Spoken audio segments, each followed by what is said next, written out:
Hi hello నమస్తే welcome to విజయ మా ఊరు ఆడియో బుక్స్ ఛానల్. నేను విజయలక్ష్మిని.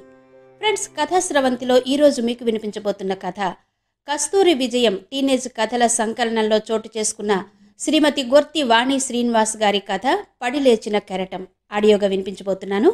మరి ఆలస్యం చేయకుండా కథలోకి వెళ్ళిపోదాం. మీకోసం వినిపిస్తున్నాను పడిలేచిన కెరటం ఆడియో కథ. శ్రీమతి గొర్తి వాణి శ్రీనివాస్ గారు రచించింది. ఆ రోజు హోలీ పండుగ. దినేష్ అతని స్నేహితులు బీచ్ ఒడ్డున గుమిగూడారు. వాళ్ల చేతుల్లో రంగులు, ఎదురుగా హోరెత్తే సముద్రపు అలలు, చల్లటి వాతావరణం. కాలేజీకి సెలవు, ఇంకేం కావాలి? స్నేహితులందరూ ఒకరి ముఖాలకు ఒకరు రంగులు పులుముకుని నవ్వులు కేరింతలతో మునిగి తేలారు. రంగుల పండుగ వాతావరణం వాళ్లందరి మొహాల్లోనూ కనబడుతోంది. ఒకరు పారిపోతుంటే ఇంకొకరు పట్టుకొచ్చి మరీ రంగుల్లో ముంచి నీళ్లలోకి నెడుతూ ఆటలాడుతున్నారు. దినేష్ 19 ఏళ్ల వయసు కుర్రాడు. అతని పాలుగారే తెల్లటి ముఖం రంగులు పూయడంతో నీలం వర్ణంలోకి మారింది. స్వచ్ఛమైన నవ్వుతో మెరుస్తున్న పలువరస, అమాయకత్వంతో తొణికిసలాడే కళ్ళు ఆ విభిన్నమైన రంగుల్ని తలదన్నుతూ కాంతులీరుతున్నాయి. ఆకలి మరిచి మిట్ట మధ్యాహ్నం దాకా బీచ్లో గంతులు కేరింతల్లో మునిగిపోయారు. ఇంతలో దినేష్ వీపు మీద ఒక చెయ్యి పడింది. ఇక్కడ దినేష్ ఎవరు? అన్నాడు పోలీస్. నేనే అన్నాడు దినేష్. పదరా పోలీస్ స్టేషన్కి అని కాలర్ పట్టుకుని లాగాడు పోలీస్. రంగులు పూసుకుని సముద్రంలోకి దిగకూడదని మాకు తెలీదు. సారీ సార్, మమ్మల్ని వదలండి, ఇంకెప్పుడు ఇలా చెయ్యం అన్నాడు దినేష్ భయంతో వణికిపోతూ. అవును సార్, వాణ్ణి వదిలిపెట్టండి, ఏదో సరదాగా వచ్చాం, ఇక ఇళ్లకు వెళ్ళిపోతాం అన్నారు అతని స్నేహితులు. వాడితో పాటు మీరు కూడా పదండి అని జీప్ ఎక్కించి పోలీస్ స్టేషన్కి తీసుకొచ్చాడు పోలీస్. ఏం తప్పు చేశారో వాళ్ళకేమీ అర్థం కాలేదు. అప్పటి వరకు మనసున పూసిన సంతోషమంతా వసివాడిన పువ్వులా చటుక్కున రాలిపోయింది. కలలో కూడా ఊహించని చోటికి బలవంతంగా లాక్కురావడం చిన్నారి మనసుల్ని మెలిపెట్టింది. దినేష్ని ఇన్స్పెక్టర్ ముందు నిలబెట్టాడు పోలీస్. రంగులు పులుముకున్న దినేష్ మొహంలో భయం ఎరుపు రంగును సంతరించుకుంది. ఇన్స్పెక్టర్ కోపంగా లేచి లాఠీ తీసుకుని దినేష్ వీపు మీద ఒక్కటి వేశాడు. అమ్మా అంటూ అరచి కింద పడిపోయాడు. అతనిలోని పసితనం బాధతో బెంగతో గుక్కపట్టి ఏడ్చింది. వెధవ పని చేసి ఏమీ ఎరగనట్టు ఎంత అమాయకంగా మొహం పెట్టాడో రాస్కెల్ అని తిట్ల దండకం మొదలుపెట్టాడు ఇన్స్పెక్టర్. తనని ఎందుకు తిడుతున్నాడో అర్థం కాలేదు దినేష్కి. చిక్కటి అడవిలో తప్పిపోయి తను ఒక్కడే బిక్కుబిక్కుమంటున్నట్టుగా అనిపించింది. లాఠీ పైకెత్తి దినేష్ మోకాళ్ల మీద మరో దెబ్బ వేశాడు. తల్లి పేగు కదిలేలా అమ్మా అని అరుస్తూ కింద పడ్డాడు. అతని లేత కాళ్లపై లాఠీ దెబ్బ పడింది. తెల్లటి ఒంటిపై ఎర్రని సింధూరల్లా. ఆ పక్కనే ఉన్న దినేష్ తల్లి పరిగెత్తుకుంటూ వచ్చి అతన్ని లేపి గుండెలకు హత్తుకుంది. తల్లి మొహం కేసి చూశాడు. అక్కడ అమ్మని చూడగానే కాస్త ధైర్యం వచ్చింది. అమ్మా చూడమ్మా, నన్ను కొడుతున్నారు, కొట్టొద్దని నువ్వన్నా చెప్పమ్మా, నేనేం తప్పు చేయలేదమ్మా, నేను బీచ్లో రంగులతో ఆడుకుంటున్నాను అంతే, నన్నిక్కడికి లాక్కొచ్చారు అని వెక్కిళ్ళ మధ్యన చెప్పాడు. దినేష్ తండ్రి కూడా అతని దగ్గరకొచ్చాడు. సార్, మా అబ్బాయిని క్షమించి వదిలేయండి, ఈ ఒక్క తప్పుని మన్నించండి, తప్పుడు పనులు చేయకుండా మేం చూసుకుంటాం అని కన్నీళ్లతో ప్రాధేయపడ్డాడు. ఇన్స్పెక్టర్ వెళ్లి కుర్చీలో కూర్చున్నాడు. దినేష్ని అతని తల్లిదండ్రులు ఓదారుస్తూ పైకి లేపి నిలబెట్టారు. ఎందరో కఠినాత్ములను శిక్షించిన ఆ కరకు కాకి మనసు ఎందుకు కదిలిందో తెలియదు గాని అతని కళ్లలో కన్నీటి పొర కనబడింది. దినేష్ తండ్రి అతన్ని చూస్తూ తన కొడుకు చేసింది చిన్న నేరం అయి ఉండదు అని అనిపించింది అతనికి. మెల్లిగా కంఠం సవరించుకుని, సార్, అసలేం జరిగిందో చెప్పండి, మా వాడేం చేశాడు అని అడిగాడు. నీ పెంపకం లోపమో, వాడు పెరిగిన వాతావరణమో, స్నేహితుల ఇన్ఫ్లుయెన్స్ వల్లనో గాని మీ అబ్బాయి దారి తప్పి దారుణం చేశాడు. దినేష్ తండ్రి గుండె వేగంగా కొట్టుకుంది. ఏం నేరం సార్? దొంగతనం చేశాడా? అలాంటివి మా ఇంటా వంట లేవు సార్ అన్నాడు మెల్లగా. దొంగతనాలు దోపిడీలకు మించింది చేశాడు. అంతకు మించిందా అని ఆ తల్లిదండ్రులు దినేష్ వంక చూశారు. ఇంకా పొడవు సాగని చిన్న కాళ్ళు, గడ్డం మీసం పూర్తిగా మొలవని లేత ప్రాయం, చిన్ననాటి పసి ఛాయలు వీడని అమాయకమైన ముఖం. అతను అంత పెద్ద నేరం చేశాడా అనుకుంటూ ఇన్స్పెక్టర్ వంక ఉద్విగ్నంగా చూశారు వాళ్ళు. ఒక అమ్మాయి జీవితాన్ని సర్వనాశనం చేశాడు అన్నాడు ఇన్స్పెక్టర్ గర్జిస్తున్నట్టుగా. ఒక్కసారి బాంబు పడ్డట్టు వినబడింది ఆ గొంతు. గొంతు పెగిల్చుకుంటూ, అదేంటి సార్, నిండా 19 ఏళ్లు నిండని పసివాడు అమ్మాయి జీవితాన్ని ఎలా పాడు చేయగలడు? అసలు వాడికి అన్నం తినడం కూడా రాదు. చాలా అమాయకుడు. ఏ రోజూ ఒంటరిగా బయటకు కూడా పంపించి ఎరగదు వాళ్ళమ్మ. వాడు ఏ ఊరికి వెళ్ళింది లేదు, ఎవరితోనూ సరిగ్గా కలిసింది లేదు. వాడు తప్పు చేశాడా? ఎలా సార్ నమ్మడం? అన్నాడు దినేష్ తండ్రి. పిల్లలు తల్లిదండ్రుల కళ్ళకి చాలా అమాయకుల్లానే కనిపిస్తారు. ఇల్లు వదిలి బయటకెళ్తే వాళ్ల విశ్వరూపం బయటకొస్తుంది. వీడు సామాన్యుడు కాదు అన్నాడు ఇన్స్పెక్టర్ దినేష్ వంక కోపంగా చూస్తూ. దయచేసి మా వాడేం చేశాడో చెప్పండి సార్ అన్నాడు దినేష్ తండ్రి వేడుకోలుగా. దినేష్ స్నేహితుడు కూడా అతని చుట్టూ చేరి ఆశ్చర్యంగా చూస్తున్నారు. దినేష్ నిజానికి చాలా పిరికివాడు. అందరికన్నా భయస్థుడు. ఎప్పుడన్నా కాలేజీ బంకు కొట్టాలన్నా చాలా భయపడతాడు. గోడ దూకి క్యాంపస్ బయటికి రావాలన్నా జంకుతాడు. ఎప్పుడూ గ్రూప్గా ఉంటూ అందరికంటే వెనకే ఉండే దినేష్ నేరం చేశాడంటే వాళ్ళు నమ్మలేకపోయారు. అందరూ ఇన్స్పెక్టర్ వంక ఉత్కంఠగా చూస్తున్నారు. ఇన్స్పెక్టర్ ఫోన్ తెరిచి ఒక వీడియోని ఆన్ చేసి వాళ్ల ముందు పెట్టాడు. అది చూసిన అందరి గుండె ఒక్కసారిగా బద్దలైనట్టనిపించింది. దినేష్ తండ్రికి మాత్రం ఈ క్షణం ఇలా ఆగిపోతే బాగుండు, భూమి రెండుగా చీలిపోయి మేమందరం అందులోకి వెళ్ళిపోతే బాగుండు, ఆకాశం విరిగి మమ్మల్ని ఎత్తుకుపోతే బాగుండు అనిపించింది. దుఃఖాన్ని దిగమింగుతుంటే గుండె రంపపు కోతకు గురయింది. బతికుండగానే శరీర భాగాలను ముక్కలు ముక్కలు చేస్తున్నట్టు యమయాతనగా అనిపించింది. ఆ వీడియో చూశాక ఎవరికీ ఏం మాట్లాడాలో తెలియలేదు. అతని స్నేహితులు దినేష్ వంక చూశారు. గతంలో అతని పట్ల ఉన్న జాలి ఇప్పుడు వాళ్ల చూపుల్లో లేదు. ఎందుకు చేశావురా ఈ పని అని వాళ్ల కళ్ళు అతన్ని ప్రశ్నించాయి. దినేష్ ఆ వీడియో చూసి బొమ్మలా బిగుసుకుపోయాడు.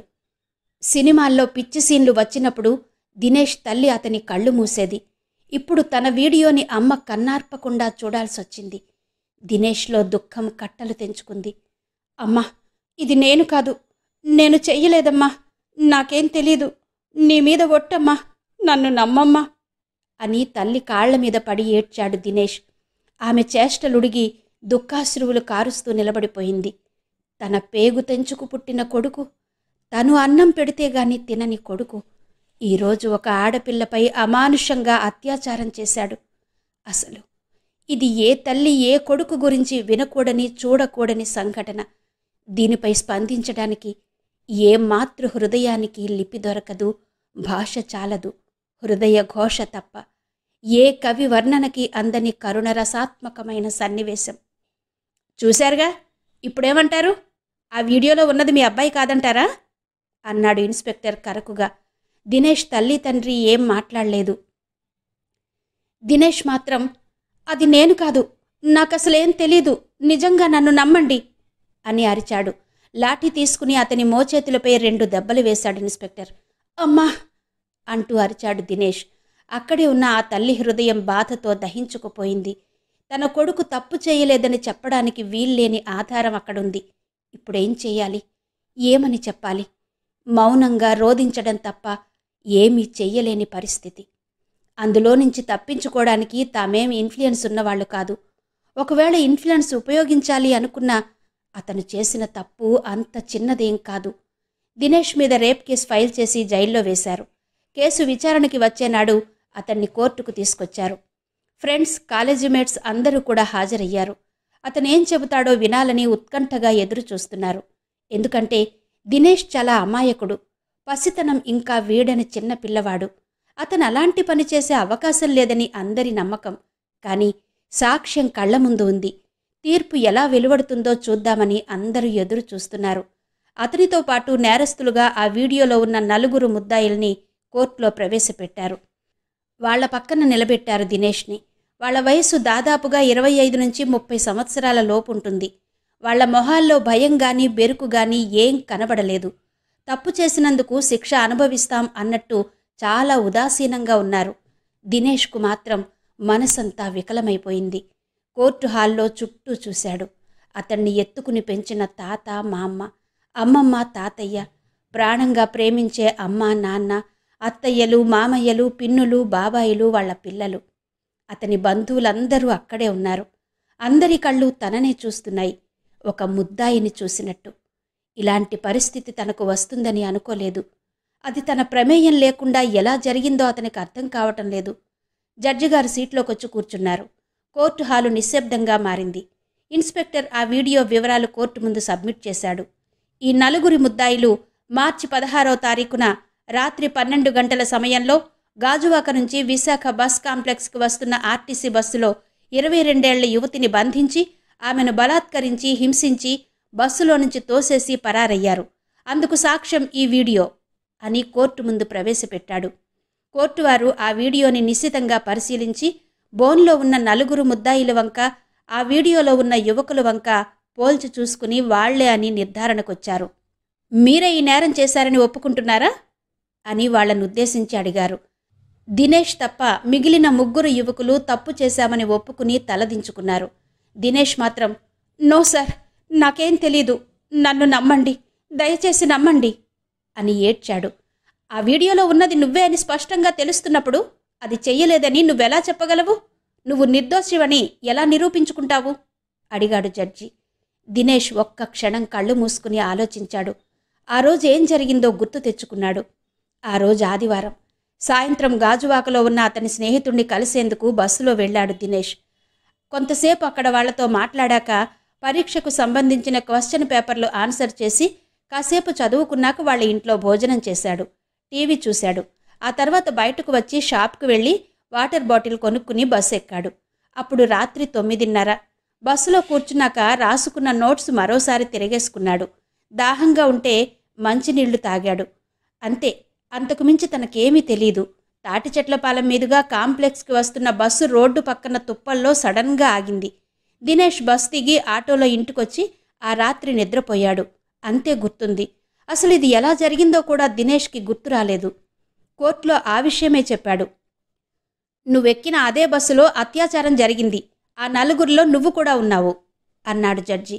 కాదు సార్, నాకేం తెలీదు, నేనేం చెయ్యలేదు, నన్ను వదిలేయండి దినేష్ సజల నయనాలతో వేడుకున్నాడు. దినేష్ తండ్రి హృదయం విలవిలలాడుతోంది.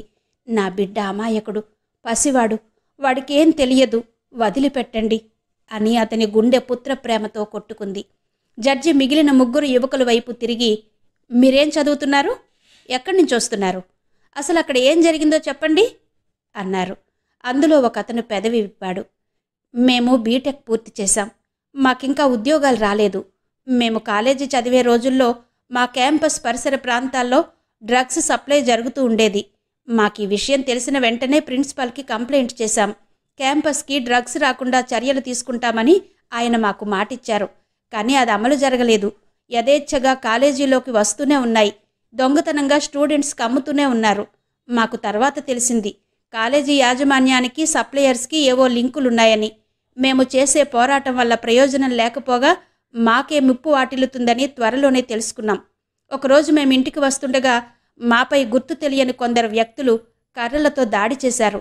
ఎందుకు కొడుతున్నారని అడిగితే, మీరు చదువుకోవడానికి వచ్చారు, చదువుకుని వెళ్ళిపోండి, అనవసరం అనే విషయాల్లో కలగ చేసుకుంటే ఊరుకునేది లేదు అని మమ్మల్ని హెచ్చరించారు. మాకప్పుడు అర్థమైంది ఆ డ్రగ్స్ అమ్మే వాళ్ల ముఠాకి సంబంధించిన వాళ్ళు మమ్మల్ని బెదిరించారని. అప్పటినుంచి ఆ విషయాల్లో కలగ చేసుకోవడం మానేశాం. మా క్లోజ్ ఫ్రెండ్స్ దగ్గర డ్రగ్ ప్యాకెట్లు ఉండడం గమనించాం. అందులో ఏముంటుంది అని అడిగాం. అందులో మత్తు ఉంటుంది, నిషా ఉంటుంది. ఇది తీసుకుంటే ఆకాశంలో తేలిపోతున్నట్టు మనసు హాయిగా తేలిక పడుతుంది, ఒక్కసారి తీసుకుని చూడమని మాకిచ్చారు. అలా క్రమక్రమంగా మేము వాటికి అలవాటు పడ్డాం. అడపాదడపా ఇంట్లో డబ్బులు తీసుకెళ్ళి మాదక ద్రవ్యాలు తీసుకోవడం మొదలుపెట్టాం. మేము వాటికి బానిసలమయ్యాము. ఆ రోజు ఆదివారం ఖాళీగా ఉన్న ఒక బస్సు చూసుకుని మేము ముగ్గురం ఎక్కాం. బస్సు కొంత దూరం వెళ్ళాక మాకు వాటర్ బాటిల్ కావాలనిపించింది.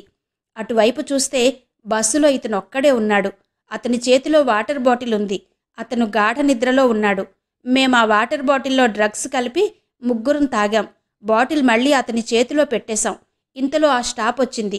ఒక అమ్మాయి బస్సు ఎక్కింది. అంతే, మా మత్తు మందు ప్రభావమో మరేమో తెలియదు కానీ ఆమె పైన విరుచుకు పడ్డాము. బస్సు డ్రైవర్ వారించబోతే ఆయన్ని కొట్టి బయటకు నెట్టేశాం. మా ఆలోచనల పట్ల నియంత్రణ కోల్పోయాము. ఆమెను అలా వీడియో తీసి లైవ్ యూట్యూబ్లో పంపాడు నా స్నేహితుడు. ఇంతలో ఈ కుర్రాడు మేము చేస్తున్న పనిని చూస్తూ మత్తుగా తూలిపోతున్నాడు. ఆ మిగిలిన బాటిల్లోని డ్రగ్స్ కలిపిన నీళ్లని ఇతడు తాగేశాడు. మేమేం చేస్తే అతను కూడా అదే చేశాడు చెప్పడం ముగించాడా వ్యక్తి. జడ్జితో పాటు హాల్లో ఉన్న అందరూ మౌనంగా ఉండిపోయారు. దినేష్ తల్లిదండ్రులు లోపల రోదించారు. ఇందులో తప్పెవరిది? డ్రగ్స్ విచ్చలవిడిగా సప్లై చేస్తున్నా పట్టించుకోని పోలీసు వ్యవస్థదా? మాదక ద్రవ్యాలు తీసుకోవడం హానికరమని తెలిసి కూడా తీసుకుంటున్న విద్యార్థులదా? ఇందులో తల్లిదండ్రుల బాధ్యత ఎంతవరకు ఉంది? చదువుకుంటానని స్నేహితుడి దగ్గరకు వెళ్లిన కొడుకు ఆ పరిస్థితుల్లో అలా ప్రవర్తిస్తాడని ఏ తల్లిదండ్రులకైనా ముందు తెలిస్తే ఎంత బాగుంటుంది. ఆ ఘోరం చేసేలోపే కొడుకు కాళ్ళు చేతులు నిట్ట నిలువుగా నరికి ఇంట్లో కూర్చోబెడతారు. సమిష్టి తప్పిదాల వలన నాశనమైపోతున్న జీవితాలు ఎన్నో. వీళ్ళందరి దాడి వలన చనిపోయిన ఆ అమ్మాయి తల్లిదండ్రుల్ని ఓదార్చేవాళ్ళు ఎవరు? జైలు పాలైన ఈ యువకుల జీవితాలను సరిదిద్దే నాథుడేడి?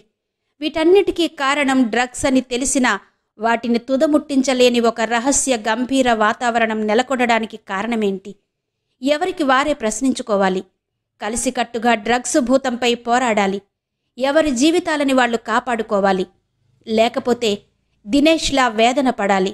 తనకు తెలియకుండా తను చేసిన తప్పుకు 12 ఏళ్లు శిక్ష అనుభవించి బయటకొచ్చాడు. మీరందరూ అతనిలా కాకూడదు. అతని మాటల్ని వింటున్న విద్యార్థులు కదిలిపోయారు. ఈ డ్రగ్స్ అనే మాట కాలేజీల్లో వినబడనీయమని ప్రతిజ్ఞ చేశారు.